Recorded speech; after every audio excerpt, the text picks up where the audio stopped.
കാലിന് സാരമായി പരിക്കേറ്റിട്ടുണ്ട് ആര്യ. ഇന്ന് രാവിലെ സ്കൂളിലേക്ക് പോവുകയായിരുന്നു രുദ്ര. ആ കുട്ടി സെന്റ് ഗ്രിഗോറിയസ് ഹയർ സെക്കൻഡറി സ്കൂളിലെ +1 വിദ്യാർത്ഥിനിയാണ്. ആ റോഡിൽ കൂടി മുറിച്ചു കിടക്കുന്ന സമയത്താണ് അപകടം ഉണ്ടാകുന്നത്. റോഡിന് കുറുകെയുള്ള ഓടയാണ്. ആ ഓടയിൽ ഈ മഴവെള്ളമൊക്കെ തന്നെ വന്ന് വീഴുന്നതിന് വേണ്ടി ഓടയുടെ മുകൾ ഭാഗം ഈ ഉരുണ്ട ഇരുമ്പ് പൈപ്പ് ഉപയോഗിച്ച് നിർമ്മിച്ചിട്ടുണ്ട്. അങ്ങനെയുള്ളൊരു മൂടിയാണ് ആ ഓടയ്ക്കുള്ളത്. ആ ഓടയിലെ ആ ഇരുമ്പ് പൈപ്പിൻ്റെ ഒരു ഭാഗം ഇളകിപ്പോയിരിക്കുകയാണ്. കുറേയേറെ നാളുകളായി അങ്ങനെ ഇളകിപ്പോയ അവസ്ഥയാണ്. ആ കുഴിയിലേക്ക് ഇളകിപ്പോയ സ്ഥലത്തേക്ക് കുട്ടിയുടെ കാല് വീഴുകയായിരുന്നു. ഒട്ടേറെ യാത്രക്കാരും അവിടെ ഉണ്ടായിരുന്ന നാട്ടുകാരൊക്കെ തന്നെ ചേർന്ന് ഏറെ പണിപ്പെട്ടാണ് ആ കുഞ്ഞിനെ പുറത്തേക്ക് എടുക്കാൻ സാധിച്ചത്. അതിനുശേഷം ആശുപത്രിയിലേക്ക് മാറ്റിയിട്ടുണ്ട്. ഇത് ഒന്നാമത്തെ തവണയല്ല, ഇത് പലതവണ. നേരത്തെ ഒരു +1 വിദ്യാർത്ഥി അവിടെ ഇത്തരത്തിൽ കാല് ആ കുഴിയിൽ വീണ് അപകടത്തിൽപ്പെട്ടിരുന്നു. നേരത്തെ ഒരു ബൈക്ക് യാത്രികൻ അതിൻ്റെ ടയർ ആ കുഴിയിലേക്ക് അകപ്പെട്ട് ആ ബൈക്ക് യാത്രികൻ റോഡിലേക്ക് വീണിരുന്നു. ഭാഗ്യം കൊണ്ടാണ് മറ്റു വാഹനങ്ങൾ ആ സമയത്ത് ഇല്ലാത്തതുകൊണ്ടാണ് അത് വലിയ അപകടത്തിലേക്ക് പോകാഞ്ഞത്. ഇത് പുലമൺ ജംഗ്ഷൻ എന്ന് പറയുന്നത് ഏറ്റവും തിരക്കേറിയ ജംഗ്ഷനാണ്. പുലമൺ ജംഗ്ഷന് സമീപത്തു നിന്ന് ഈ കോളേജ് റോഡിലേക്ക് കയറുന്ന സ്ഥലത്താണ് ഇത്തരത്തിലുള്ള ഒരു ഓടയുള്ളത്. ഓടയ്ക്ക് മുകളിലുള്ള ഈ തുറന്ന പൈപ്പ് കൊണ്ടുള്ള മൂടിയുള്ളത്. അങ്ങനെയുള്ള ഒരു സ്ഥലത്താണ് ഇത്തരത്തിലുള്ള ഒരു അപകടം ഉണ്ടായിരിക്കുന്നത്. പലകുറി ദേശീയപാത അതോറിറ്റി ഉദ്യോഗസ്ഥരോട് ഈ കാര്യങ്ങൾ പറഞ്ഞിരുന്നു. പക്ഷേ അവർ എല്ലാം പരിഹരിക്കാമെന്നുള്ള മറുപടി നൽകുന്നതല്ലാതെ യാതൊരു പരിഹാരം ഉണ്ടാകുന്നില്ല എന്നുള്ളതാണ് പരാതി.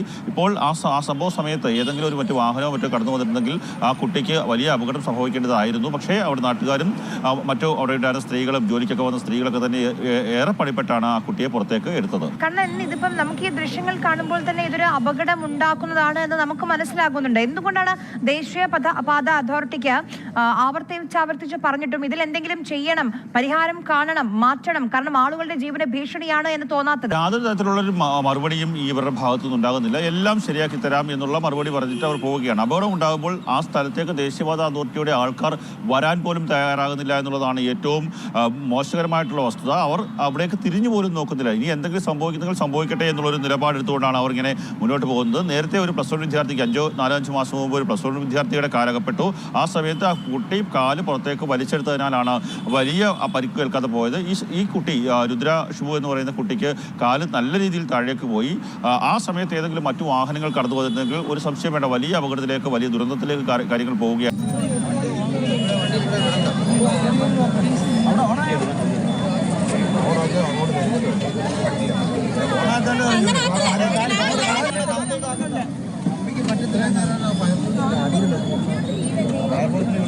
നേരത്തെ ഒരു +2 പഠിക്കുന്ന ഒരു ചെറുക്കം വീണായിരുന്നു ഒരു 4-5 മാസം മുമ്പ്. അവൻ പയ്യനായിട്ട് രക്ഷപ്പെട്ടു. അവൻ പൈപ്പിന് ഇച്ചിരി അകലം ഉണ്ടായിരുന്നു. അവൻ കാല് വലിച്ചു രക്ഷപ്പെട്ടു. അന്ന് ചെറുക്കന്റെ കാലൊടിയേണ്ടിയായിരുന്നു. ഭാഗ്യത്തിന് രക്ഷപ്പെട്ടതാണ്. അതുപോലെ തന്നെ അല്ലാത്ത സാധാരണപ്പെട്ട ജനങ്ങൾ വീണിട്ടുണ്ട്. പിന്നെ ഒരു ബൈക്കുകാരൻ ഇതുപോലെ വഴിക്ക് വന്ന് ഫ്രണ്ട് ടയർ വീണ് കറങ്ങി അടിച്ചു വീണു.